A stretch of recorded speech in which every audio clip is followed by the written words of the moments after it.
Fala galera, então vamos dar continuidade aí à nossa aula. Então, como eu havia falado, né, a gente viu aí a portaria 453/98, viu aí a normativa da CNEI 3.01, né, e aí hoje a gente vai ver a nova RDC 330. Né, vai ver aí que a normativa a nova RDC 330 ela é bem reduzida, né? São 16 páginas. Isso porque a gente vai perceber que alguns conceitos, algumas definições, certo? Ela deixa a critério aí da CNEM, para que se atue mais em conformidade, mais em harmonia, né? E a proposta da RDC 330 é justamente atuar em conformidade, atuar em sincronia, em harmonia com a normativa da CNEI 3.01, que a portaria 453 tinha algumas incongruências aí, algumas coisas que ficavam diferentes aí da normativa da CNEI 3.01. Para além disso, aí a nova RDC 330 ela dá as disposições, né? A gente já vai ver aí o tecnólogo inserido, né, como profissional habilitado, dentre algumas funções específicas. E hoje, né, em específico, a gente vai falar aí das definições, tá? Porque querendo ou não, a RDC ela é uma normativa aí, certo? Que vem a ser criada aí pelo Ministério da Saúde juntamente aí com a Anvisa. Então, a gente vê que a RDC 330 ela foi criada por uma diretoria colegiada, certo? E essa diretoria colegiada ela vem, né, da Agência Nacional de Vigilância Sanitária, da Anvisa, que é vinculada diretamente aí com o Ministério da Saúde. E ela foi publicada em 26 de dezembro de 2019, certo? E aí a gente tem no seu capítulo 1, certo? E na sua seção primeira, o objetivo e as abrangências, tá? E aí o artigo 1 ele vem justamente falar dos objetivos dessa resolução, tá? Então, o objetivo, certo? O primeiro objetivo dessa resolução é estabelecer requisitos sanitários, bem como a portaria 453, porém mais atualizados. Tá? Então, é estabelecer requisitos sanitários para a organização e o funcionamento dos serviços de radiologia diagnóstica ou intervencionistas. E também regulamentar o controle das exposições médicas, ocupacionais e do público. Aquilo que a gente já vem observando no decorrer da disciplina, certo? A gente vem vendo aí que a principal proposta é o controle, certo? E aí lembrando que a gente está falando aqui de diretrizes, né? Então é aquilo que é inalterável, é aquilo que regulamenta, que rege, tá? Lembrando lá dos princípios, ok? Então a gente tem aqui, certo? O objetivo da RDC 330 aí, tendo aí dando requisitos sanitários, tá? De acordo aí com a Anvisa, tá? Para regulamentar o controle das exposições médicas, ocupacionais e do público, decorrentes do uso das tecnologias radiológicas, diagnósticas ou intervencionistas, ok? Então a gente tem aqui, certo? O artigo 2º falando que esta resolução aplica-se, e aí lembrando que lá na portaria 453 não possuía, né, em âmbito cívico e militar. E aí a RDC vem e atualiza aí esse quadro de aplicabilidade aí, das abrangências da resolução. Então na RDC, no seu artigo 2º, fala que se aplica a todas as pessoas jurídicas ou físicas, certo? Se aplica também ao privado ou público, certo? Os hospitais privados, os hospitais públicos, as clínicas e etc. E também a âmbito cívico ou militar, que estejam envolvidas com prestação de serviços de radiologia diagnóstica ou intervencionista, para que a fabricação e comercialização de equipamentos para a utilização em radiologia, tanto do âmbito do diagnóstico quanto de intervenção. E lembra aí que a Anvisa ela trabalha aí, certo, regulamentando os equipamentos que vão ser utilizados aí nos serviços de diagnóstico, tá? Então, a Anvisa está aí e a RDC ela se aplica aí para fabricação e comercialização dos equipamentos utilizados aí em diagnóstico. E também para a utilização de radiações em atividades de pesquisa, tá? De ensino em saúde. Então, a RDC se aplica também ao uso das radiações ionizantes em atividades de pesquisa humana, tá? E aí, em um parágrafo único, ela abre uma abrangência, certo? Onde ela abrange aí, até então nós tínhamos os médicos e os odontólogos, sendo bastante falados aí na portaria 453, e há aí um parágrafo único onde se pensa aí nos serviços de radiologia veterinária diagnóstica, né? Então os médicos veterinários, tá? Então os serviços de radiologia veterinária diagnóstica ou intervencionistas devem atender ao disposto nessa resolução no tocante à proteção dos trabalhadores e dos indivíduos. Então essa norma ela se aplica também agora, ela está, né, se aplicando aí à radiologia veterinária. Ela está falando em um parágrafo único, certo? E aí a gente tem a seção 3 que vai falar aí das definições. Então, o que a seção 3 fala? A gente vai ver aí um montante aí de sistematização dos equipamentos utilizados e das especialidades utilizadas aí no radiodiagnóstico. Então, nós temos 3 tipos de atenção: a atenção primária, a atenção secundária e a atenção terciária. Cada nível desse de atenção, certo? Ele requer um tipo de serviço de radiodiagnóstico, certo? Então, a resolução da nova RDC 330, ela vem trazer, certo, esta organização de maneira regionalizada e sistematizada. Não são todas as definições que vão estar incluídas aqui, porque a gente vai ver que em um parágrafo único a RDC fala muito em tom claro que todas as demais definições devem ser seguidas de acordo com a normativa 3.01 da CNEM.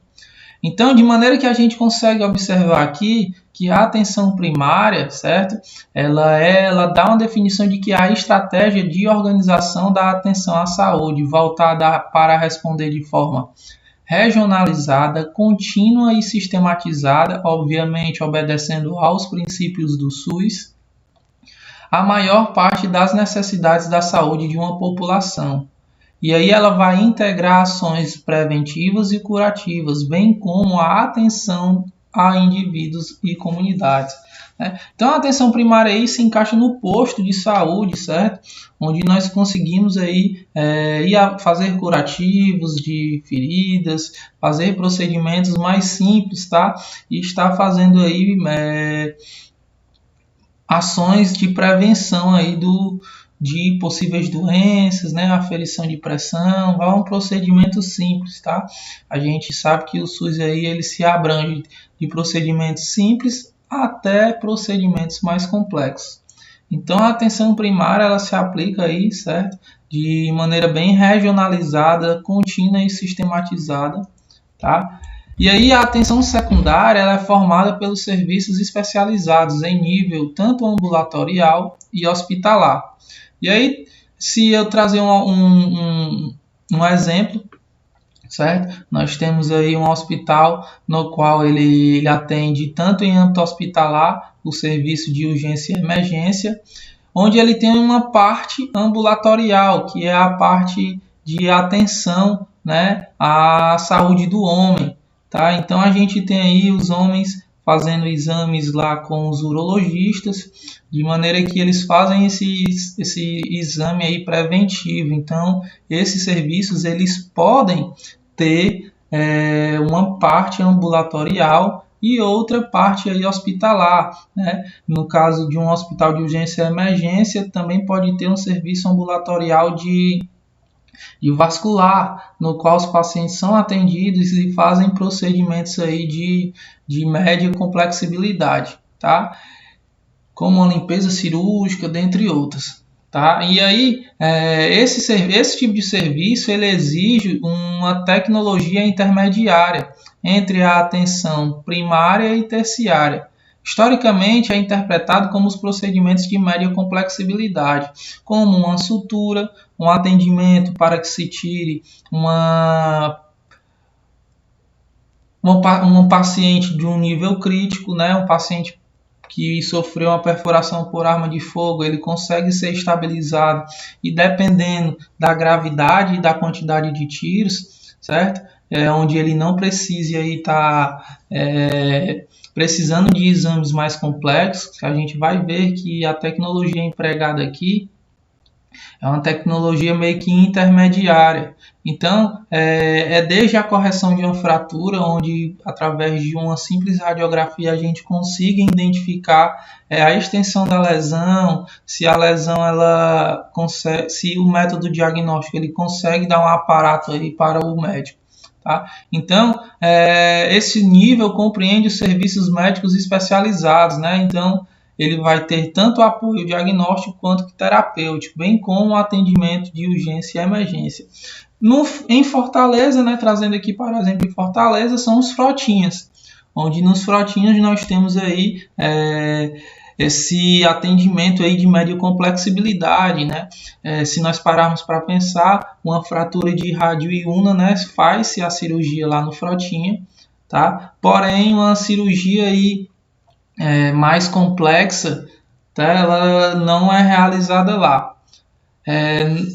Cirurgias de fêmur nem sempre são realizadas lá, porque exige aí um aparato de um leito de UTI, e não são todos os frotinhas que compõem esse leito de UTI, né? No caso da Parangaba, não realizaria essa cirurgia de fêmur, porque o paciente precisa passar aí 24 horas no pós-cirúrgico, no leito de UTI. Então, ele não é um procedimento de média complexibilidade, é de alta complexibilidade. Dentre outras cirurgias, né, como neurocirurgias, não fazem nos frotinhas, tá? Então, qualquer suspeita de TCE, né, de traumatismo crânioencefálico, não, a não ser que esse paciente ele venha numa situação de urgência e emergência, e aí ele é estabilizado lá, certo? Porém, ele é levado aí, ele é transferido para uma atenção terciária, certo? Porque procedimentos de neurocirurgia não se realizam aí, porque são procedimentos de alta complexibilidade. Porém, nós temos aí o tratamento cirúrgico de cirurgias de média complexibilidade, nós temos aí sutura, tratamento clínico de alguns pacientes como acometidos por doenças não tão graves, tá? Então, a atenção secundária aí vai se abranger ao atendimento médico aí de nível especializado. E aí ele oferece apoio tanto no âmbito do diagnóstico quanto terapêutico. E nós temos aqui a atenção terciária, certo? E aí a atenção terciária vai ser um conjunto de terapias e procedimentos de elevada especialização. Organiza procedimentos que envolvem alta tecnologia e também alto custo, como, por exemplo, oncologia, cardiologia, transplantes, traumato ortopédico e neurocirurgia, tá? Entre os procedimentos ambulatoriais de alta complexibilidade estão radioterapia, ressonância magnética e medicina nuclear. Então, é um serviço para que se considere aí uma atenção terciária, ele tem que ter aí esses procedimentos ambulatoriais lá, certo? Então, são métodos de diagnósticos de alta complexibilidade, tá? E aí um exemplo aí fidedigno de atenção terciária a nível público, no qual a RDC fala, é o IJF, o Instituto do Dr. José Frota. No caso lá, realizam-se procedimentos, né, tem mecanismo como a tomografia, dentre outros amparados tecnológicos de alta complexibilidade, no qual existem especialistas, tá, onde eles vão aí estar atuando aí, corrigindo. E quando esses pacientes vão, geralmente eles vão para as atenções secundárias e de lá são transferidos para a atenção terciária. Tá? E lá a gente vê aí o IJF como um grande polo de atendimento, com vários leitos, né, com alas para queimados, com ala para pediatria, né, e aí se abrange aí para a questão da traumatologia, da ortopedia, tá? A gente tem grandes centros de transplantes lá também realizam transplantes, dentre outros procedimentos aí que visam aí estar dando a assistência terciária. Então, o que caracteriza aí uma atenção terciária é justamente o conjunto de procedimentos de elevada especialização, como neurologistas, cardiologistas, oncologistas, tá? Traumatologistas especialistas, né? E neurocirurgiões. Tá? E possuem aí, procedimentos ambulatoriais de alta complexibilidade, né? Como ressonância magnética, medicina nuclear, radioterapia, dentre outros métodos aí de alta complexibilidade. E aí, ainda na questão das definições, certo? A RDC vem falando aí da questão do levantamento radiométrico, tá? Onde o levantamento radiométrico aí, ele vai falar fidedignamente da avaliação dos níveis de radiação nas áreas de uma instalação. E esses resultados, por sua vez, devem ser expressos para as condições de carga de trabalho máxima semanal, também chamada de monitoração diária, certo? Então, o levantamento radiométrico vai ser a avaliação dos níveis de radiação nas áreas de uma instalação. E aí, partindo desse preceito, a gente tem as classificações das áreas, né? Áreas livres, supervisionada, dentre outras aí que estão aí dentro do plano de proteção radiológica, né? Área supervisionada, área livre, área controlada. E nós temos também uma definição que a RDC vem trazendo sobre o nível de restrição, certo? Que vai ser aí a condição do serviço de saúde ou de seus produtos para a saúde que impõe restrições ao funcionamento do serviço ou à utilização dos seus produtos para a saúde. Então, quando fala do nível de restrição aí, a gente vê o conceito aí onde a Anvisa ela avalia a condição do serviço de saúde ou então de seus produtos e ela vai impor restrições aí nesses serviços de diagnóstico, certo? Então a gente tem aí também a habilitação aí, aquilo que eu vinha falando no começo aí, sobre o profissional legalmente habilitado, né? Ela dá diretrizes e dá as atribuições. Então ela fala que é o profissional com formação superior, e aí já se refere aí aos tecnólogos, tá? Ou técnica com suas competências atribuídas por lei, certo? E que cumprem todos os requisitos legais para o exercício da profissão. Que requisitos legais são esses? Desde a certificação de diplomação do ensino, seja ele superior ou técnico, até ao cadastro regulamentar e a inscrição do profissional no CONTER, certo? Que é o nosso Conselho de Radiologia. Então, para a Anvisa, né, e para a resolução RDC 330, são os profissionais que estão aí que vão cumprir aí os requisitos legais para o exercício da profissão, certo? E a RDC vem trazendo aí a definição sobre o que é o procedimento radiológico, certo?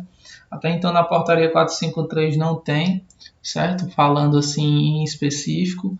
E aí ela vem falando aí que o procedimento radiológico ele é um exame de diagnóstico ou a utilização intervencionista de radiações em seres humanos, certo?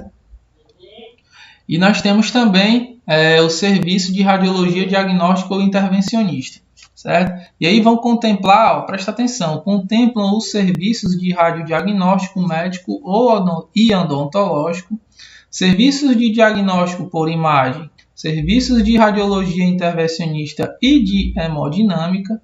E aí, ó, presta atenção que na RDC aqui ela já fala, ó, da inclusão.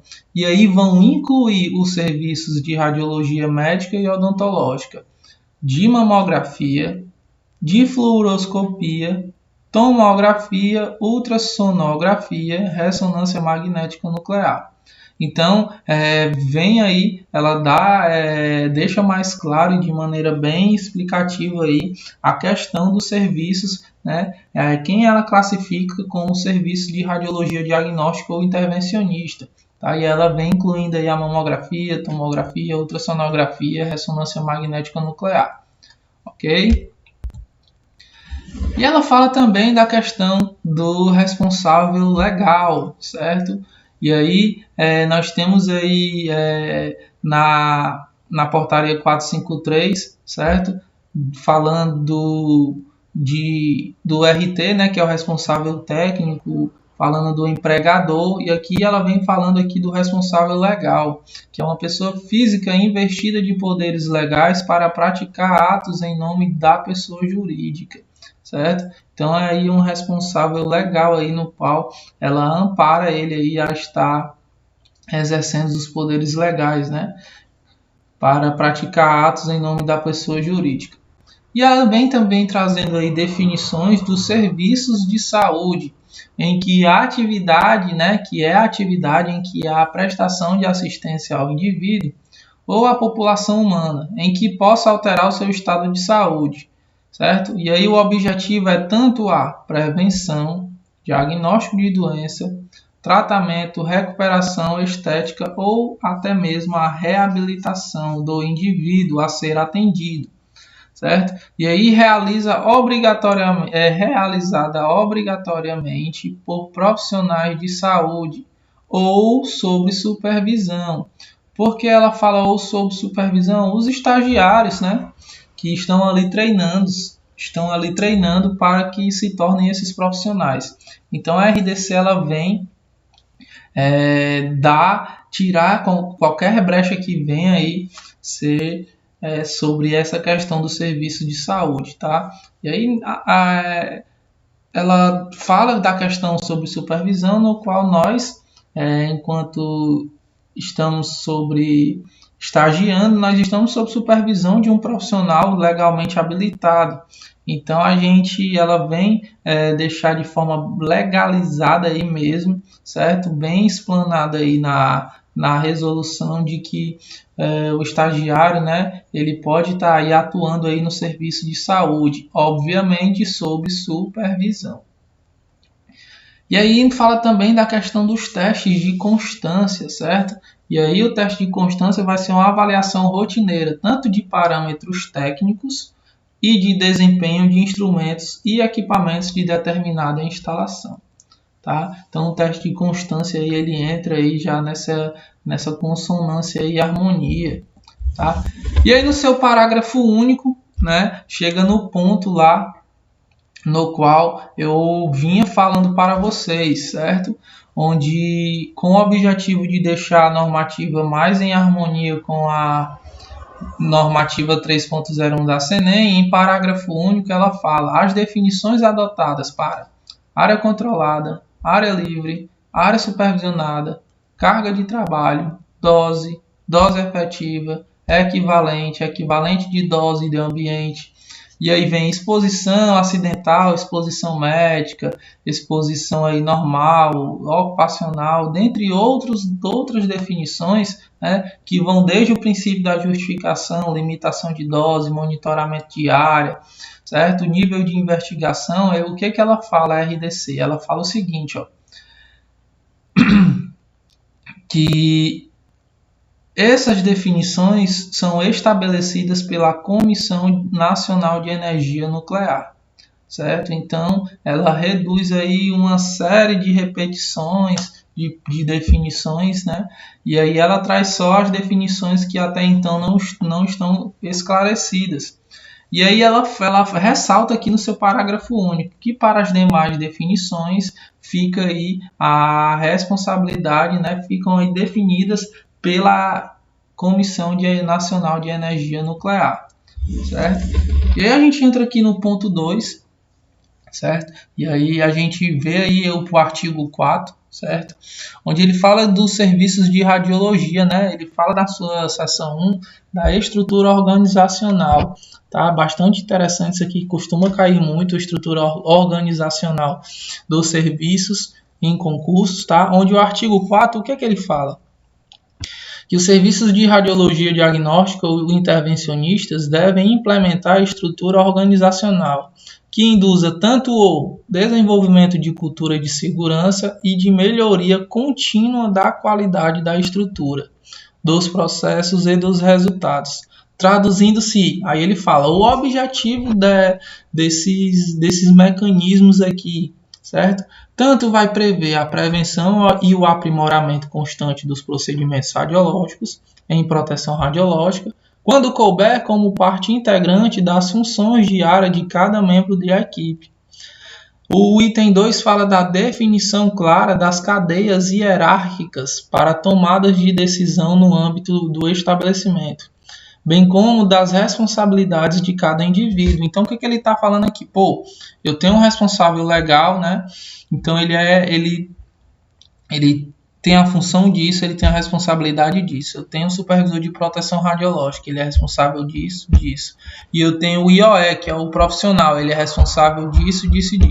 Então, a estrutura organizacional, ela tem essa função de dar nome aos bois, literalmente, para que fique um negócio organizado, de maneira que a gente consiga estar sempre sabendo aonde está errado, para que a gente sempre se crie a cultura de estar melhorando, certo? De forma contínua a qualidade dessa estrutura organizacional, de maneira que fica mais fácil você conseguir otimizar os processos quando você organiza toda a estrutura.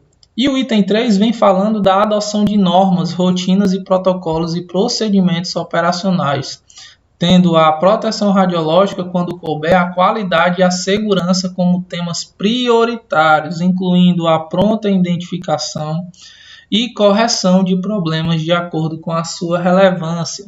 Então, a portaria 453/98 já falava da questão da correção dos problemas e da otimização dos processos. A normativa 3.01 da CNEM ressalta, né?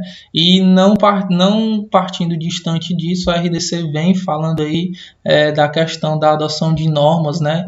Tudo que você consegue organizar fica melhor de você adequar, certo? E otimizar sempre os processos, que você consegue identificar de maneira mais rápida aquilo que está errado, aquilo que não está bacana, e aí é necessário que se adote aí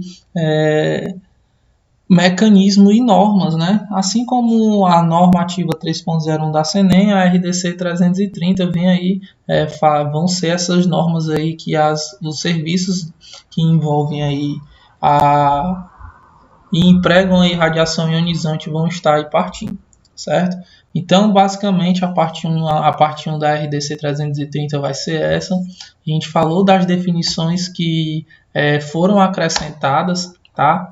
Viu aí que a RDC ela deixa algumas definições para que sejam estabelecidas pela CNEM, ou pela CNEM, né, que é a Comissão Nacional de Energia Nuclear, de maneira que ela reduz a repetição de definições, certo? E ela fala também da questão da estrutura organizacional, tá? E aí ela fala dos níveis de atenção, né? Atenção primária, secundária, terciária. E a gente começou dando o pontapé inicial aí a questão do objetivo da estrutura organizacional, tá? Que vai visar aí sempre o desenvolvimento de uma cultura de segurança, sempre visando aí a melhoria contínua da qualidade dessa estrutura organizacional, dos processos e dos resultados. Então a gente vai ficando por aqui, certo? E aí até a próxima aula. Então fiquem com Deus.